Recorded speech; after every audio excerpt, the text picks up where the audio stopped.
ما هي أنواع المدرب أيتها المتدربة؟ نعم، تفضلي.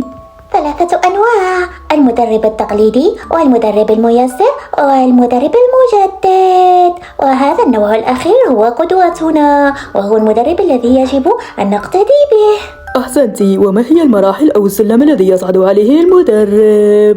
نعم، أولا يكون برتبة مدرب مبتدئ، ثم مدرب مراهق، ثم مدرب محترف، ثم متقدم، ثم خبير، ثم مدرب نجم. قبل أن يبدأ المدرب في عملية التدريب يجب أن يلقي أولا أمام أصدقائه ويطلب رأيهم في أمور حول لغة الجسد والانسجام والهدوء وهكذا.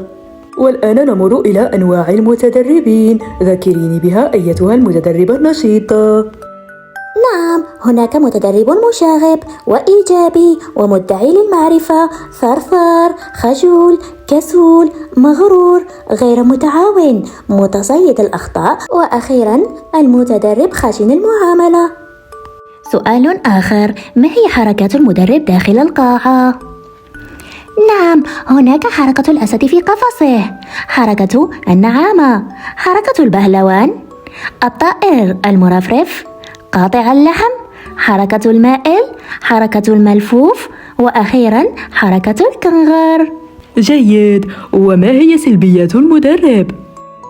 أولا المدرب الكثير الانفعال، أيضا المبالغة في السرد، أيضا كثرة القصص الشخصية عن نفسه، يجعل من نفسه دائما بطل كل قصة، وأيضا سوء الإعداد، لا يتم تحضير الملف جيدا، وأيضا تأخير بداية الدورة وعدم احترام الوقت، ثم الجمود أي الحركة البسيطة، وأيضا المدرب الذي لا يستطيع السيطرة على المشاركين، وأيضا التحدث بتعالي يعني الغرور وعدم التواضع، وأيضا استعمال نشاط طفولي، يجب أن تكون الأنشطة مناسبة لكل الأعمار، وأيضا القراءة من الهاتف يعني حركة النعامة، فيجب عليه أن يشرح، لا يقوم بالتدريب اعتمادا على الحفظ أو على الهاتف أو على الكمبيوتر، بل يجب أن يفقه ما يقوم به ويدرب بطريقته المميزة حتى يجلب الانتباه.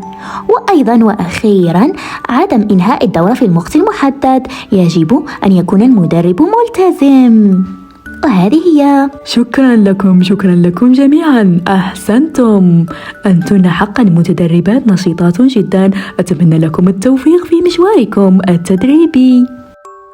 نحن ممتنين لك كثيرا كوتش على هذه الدورة، دورة مدرب المدربين تيوتسي. مرحبا بجميع الذين يريدون التسجيل في هذه الدورة.